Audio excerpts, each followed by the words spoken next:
Hey y'all, and welcome back to the Mace Family Kitchen. So a few people have noticed that I've been a little out for a while. As most of you have probably heard through this channel, is that Joe and I both lost our fathers this last year. It took a little bit more for me to get completely on track. It's been a complete devastation for me to lose my father, and you know, with everything going on, COVID and family disruptions and things like that, it just took a little bit more. So today we're getting back into everything with Asian foods. Not necessarily Chinese, Japanese. We're gonna do a little bit from here and there. So today we're gonna do a sweet and sour chicken and Pancit, which is from the Philippines. A lot of people haven't heard of it. My sister-in-law actually brought it to my life, and it's one of my entirely favorite meals to have. It's light, it's easy, and it's very good to have around because you can just snack on it forever. So let's jump into Asian food.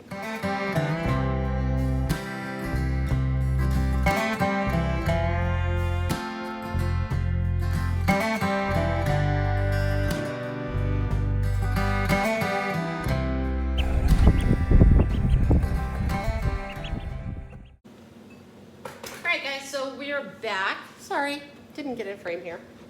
We're back, and we're gonna tip over the camera first. And we're gonna talk to you about what we're doing here. So we have the sauce for the sweet and sour chicken that we're about to add. In here is 4 tablespoons of soy sauce. I'm gonna look at this. Okay, so 10 tablespoons, half a cup of rice vinegar.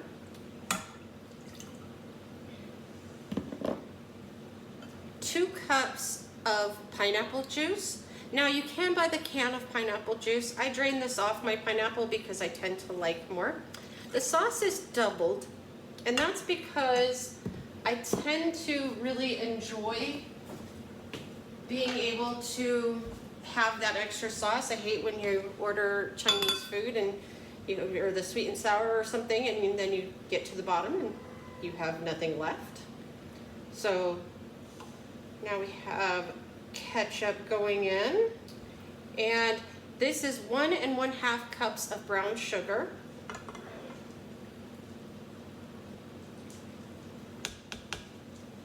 So what we're gonna do is we're going to take this over to the stove, let it come to a boil, and then I have here prepped 1 1/2 tablespoons of cornstarch, and we're gonna add 1 1/2 tablespoons of water and make it into a slurry. We'll just take a fork to get that started. So this is going to be kind of pieced together because there's just so many steps when you do Chinese food, and in a lot of ways it's a lot like having Hispanic food. Just get the steps in there. So I'm going to take this over to boil, and it says you can add red food dye. Not something I'm interested in. I still know it's going to be sweet and sour sauce, even if it is not red. And we'll start cleaning up a little mess and get ready for our slurry. So I'm going to wait for this to boil. Kind of depends on how high you set it. I'm setting mine at about 6. I don't want it to go too fast, and I don't want it to go too slow and get kind of sticky to the edges. So as soon as we have that in, we'll get the slurry back in. Or in for the first time. And then we will start on our chicken and how we prep it. All right, guys, so we're on the 3rd step. I had to go ahead and put the slurry in and let it kind of finish its process.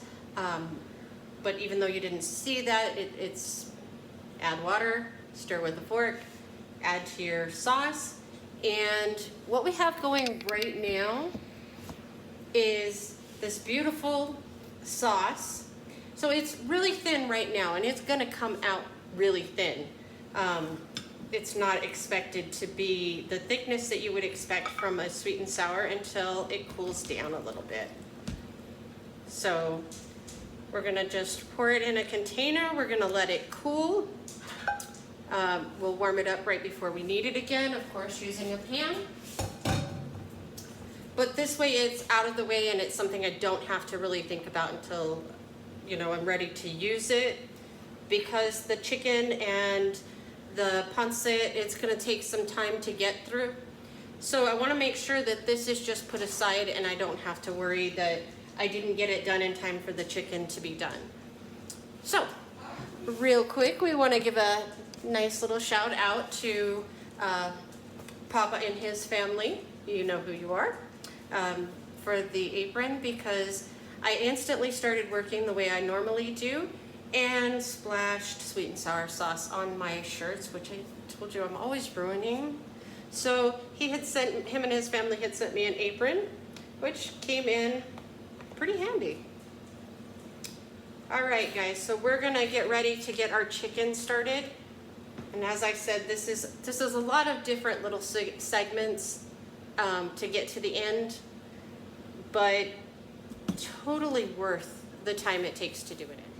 All right, guys, for this fourth installment of the video, we are doing the chicken. So I cut it up in small pieces. Let's see if we can. It's so hard to get like everything in the video. So I cut it up in small pieces. It's just soaking in some eggs. It's 3 eggs, 4 chicken breast. I've got a half a cup of flour in a freezer bag. And from this, I'm just going to add in my chicken.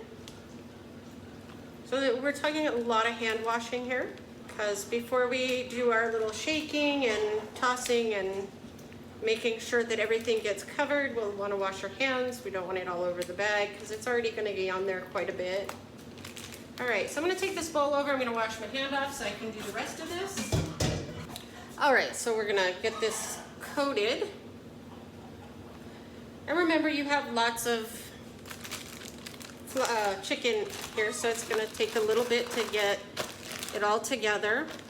You're just going to rock this around and just wiping off some of the egg that spilled on them. So you're going to just really try and make sure that everything gets done. Now, if I'm unsure, and it looks like it's really, because one side looked kind of uncoated for a minute.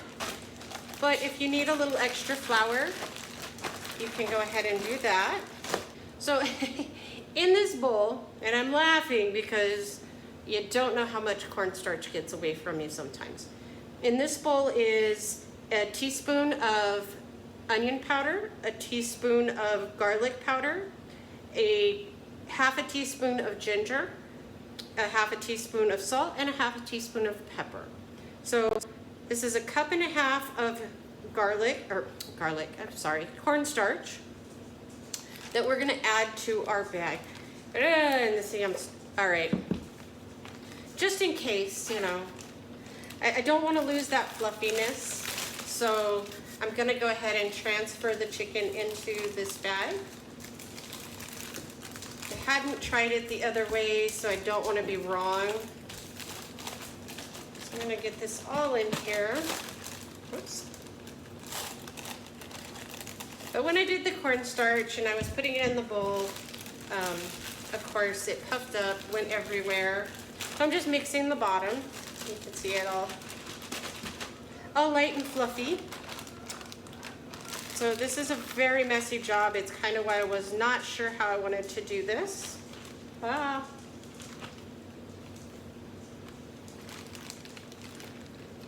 So you'll notice your chicken has gotten really coated and thick, which is, of course, where we want to be. So I'm gonna get this all set up, and then we're gonna start the next process of boiling it. Of course, we're gonna get this all into the bag, and then shake it up, get it all coated just as we did our flour, and we'll get ready to cook it up.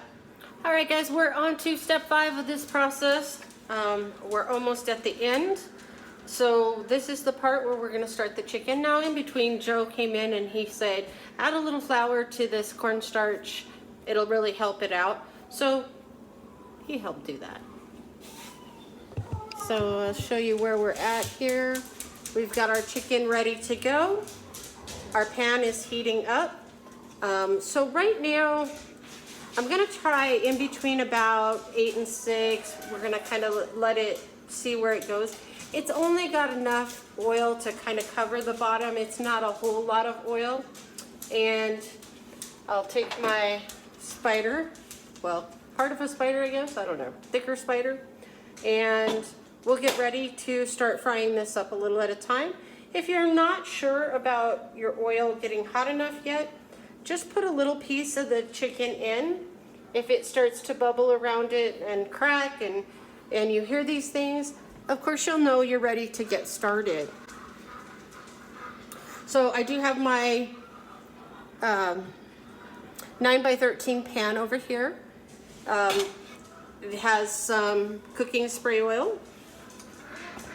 And my chicken is going to go directly from the frying area into this pan, because then the last step we will fix up the sauce, put it all together, and get that started to go in the oven to cook. So my oil's not heating up very fast. I'm using a smaller burner. Just somehow in these burners we're unable to keep them straight as well. So it's been hard to set things on them because it ends up being all to one side or the other. So I'm playing with my heat because the burner is a little bit smaller. And once we get started, we'll be back and we'll show you what we are looking at. So we're going to put these in for 1 to 2 minutes on each side, and then they're going to go into the pan. All right, so yeah, we have the chicken in here. It's starting to just fry off a little bit. I have a timer set for about 1.5 minutes, and then I will turn it over. You see it's not going crazy. We don't have oil splashing all over the place. I did use a vegetable oil this time. Although I really believe in avocado oils and coconut oils and things like that, I do want to make sure that it's a good fry. Remember not to overcrowd your chicken. It's just the most common place to start running into trouble. So we don't have very many pieces in here. It's why I took a smaller pan. All right, so now you're all set to get all of this fried up, of course, and get it into your next pan. All right, home stretch on this one, guys. So, of course, we made that beautiful sauce early on. Ooh. Condensation at the top of that. I am going to take my bowl, and I'm going to, let's see if we can get a little better angle here. Just put the sauce that I made into the bowl. Right now I'm looking at, that was good, I spilled it on myself. The fact that our chicken was very thick, so it ended up making quite a bit more than I expected. So I'm really happy that I went with the extra sauce. Just love when you have sauce. Now, had I not wanted to go forward with this and I was just making a freezer meal, something you can easily do, then I would have taken the chicken, now that it's fried up, and just simply put it in freezer bags, sucky bags is what we call the vacuum sealer bags, and thrown it in the freezer, and small packets of the sauce individually. So I told you I used the can of pineapples for the juice. Jeez. And I'm actually using both cans in here. I just really have that love of vegetable and fruit. So this is not a problem for me. However, you could put it up you know, wait for another time to use it. I doubt I would have another time anytime soon that I'm going to use pineapple tidbits. The next thing we're going to put in is the carrots. I usually have cubes for my bell peppers, but I guess for whatever reason I did not. So we're going to take this, I'm trying to like scoot over so y'all can see. We're going to take this, I've had the vegetables kind of sitting out so that I could go ahead and work them into this. And we're going to go ahead and change out of that spatula many times. Never thought I would use them so much, but they have come in so handy today for doing this. So we're just really coating our veg, and you can do this step earlier if you prefer. I am a little concerned that I have this pan and this much sauce. So what I may end up doing is adding this to it, but then putting the rest in a pan and just letting it simmer down. So this is going to sit for about 50 minutes in the oven. So let me see if I can get a little bit on here. Could I go ahead and come in with a ladle? Make sure that our chicken's dredged. And I want to save a little bit of sauce in case I need to keep this in a different location for cooking some more. But I really want to make sure that my vegetables get nice and covered because, not my vegetables, my chicken, because I don't want to stop anything in the cooking process. I want to make sure they're nice and crunchy and they have all the texture they should have. And that sauce is going to help us accomplish that. What I'm going to do now, without covering it, I'm going to stick it in the oven at 350 for about 50 minutes. And then it'll cook through the carrots and you'll make sure your chicken's all the way cooked through. I'm going to stick, oh, excuse me. I'm going to stick my extra sauce in a oven-safe pan and stick it in beside the pan that I have my chicken in. This way I just have it, and if I don't use it all, I will put it in bags and we will save it for the next time. All right guys, so that's it on this meal. Pretty soon I'm gonna be starting some pancit. I am extremely excited about that. And we'll get right back to you. All right guys, so we're back at the Mace Family Homestead. We are doing pancit. My sister-in-law turned me to pancit a long time ago. Sort of like a lo mein, kind of a mix between a lo mein and a fried rice. I like it because it's not sweet, it's not sticky, it's rice noodles, so it's a lot like having that rice, but I do like the noodle part of thing. I don't know, it's crazy. So I started with about 4 tablespoons of sesame oil. And I'm going to add to that about 4 tablespoons of garlic. Now, I am doing a lot of extra. I used 2 boxes of the Thai rice noodles. And that's because Joe will eat this stuff until he goes crazy on it. So I'm just allowing this to settle in here and, excuse my reach, start the cooking process. And while I was waiting, let's see if we can get an image of this here.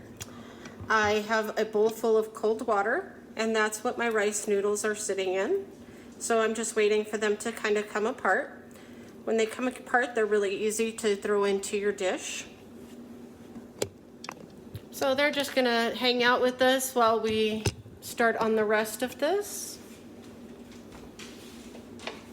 I know it's not entirely PC to be moving the camera while we're filming, but kind of leaves me no other way here.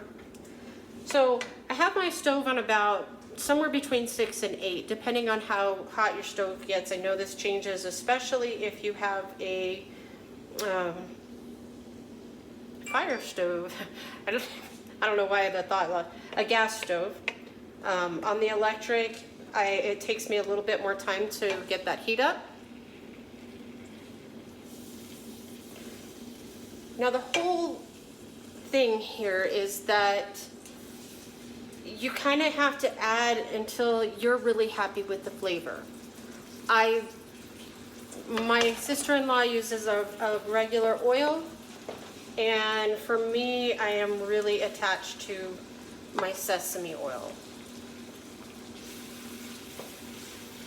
All right, so with my garlic, which is probably way too much for other people, I'm gonna add just a chopped up onion. Normally I would have done this in slices, but I think I was still a little bit in sweet and sour mode, and I ended up just chopping squares. It's not like there's a bad way to cut your vegetables. I think it's a matter of what looks prettier. And I was just thinking about the sweet and sour. It's still in the oven. I'm waiting on it. And I started chopping squares. So it's got a large dice on it. So we're gonna let this go until it turns translucent. Not completely though, because I don't like mushy vegetables in anything I do. But we will be adding the carrots next. We're gonna let the carrots get a little softer, and then we will add yellow and red bell pepper. And last, before we put the noodles in, we're gonna add the cabbage, because of course cabbage isn't gonna take that long. I will make this overly full, so I'll have like a whole bunch to move around, but for me it is so worth it. Now you can add a meat to this as well. All you gotta do is cook something up. You can do this in the process before you put in the garlic and the onions. You can do a meat first. So it doesn't freeze very well, but I don't think I've ever had a time where I said, oh, I wish I would have froze that, because Joe usually eats it first. All right, so we just have that little bit going on, and I can see I've already outdone myself. The veggies are gonna take over the whole thing. And I may actually end up removing some of the veg, because I never think it's a bad idea to have just a little thing of veg that I've cooked up and have it ready for the next time. I will just throw it in a bag, let it freeze after it cools down, and then I'm ready for whatever comes next. We'll be right back, guys, and we'll get this on the road just as soon as we get some vegetables kind of getting down here a little bit. All right, guys, so we're on to that last step. We have our cabbage, so I'm going to put that in. I did take out a little bit of the other veg. I'll just freeze that up for another time. By the time I get this in here and I get the noodles in here, that's going to come down a little bit. But, you know, I didn't put the cabbage in with the vegetables I'll freeze. And the reason for that is that cabbage is not very easily freezable. So it's kind of one of those things. It's got a lot of water content. You stick it in there, it becomes more of a mess than it does a good situation. Easier just to cut it on a different day when I'm ready to use it. All right, so I took the water out of my noodles and they have fallen apart beautifully. So I'm just gonna throw these in here too. I'm not actually dumping the bowl over. I'm kind of thinking there's probably a little extra water down at the bottom, but there's not. So that makes it even better. Make sure we get it all in there. Can't disappoint Joe, right? So we're gonna do some moving around here. And as usual, I need like a giant wok. Because with this, we always make so much extra. And you'll be surprised it doesn't last but a day or two in the house. All right, so the last step is your soy sauce. For me, this is very personal, like how much soy sauce you want. If you use sesame oil, how much sesame oil you want. I just think that you have to gauge it by how you enjoy the flavor.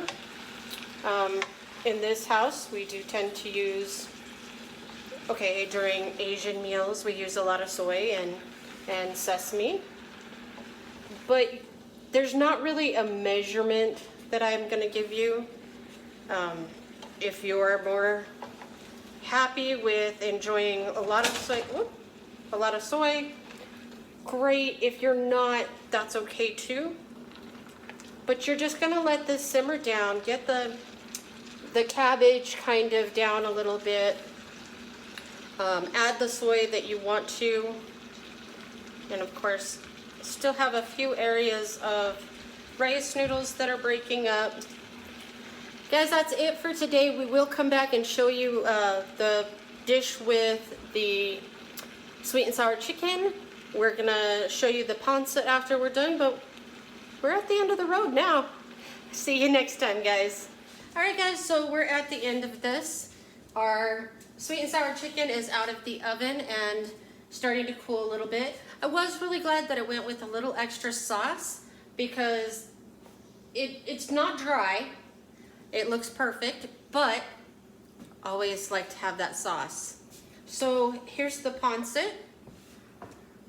See if we can get it a little better. There we go. So here's the pancit. It just has like a little bit of a golden color and all fresh vegetables. So this is amazing. I love to have this stuff. Joe loves to have this stuff in the house. And we'll see you next time.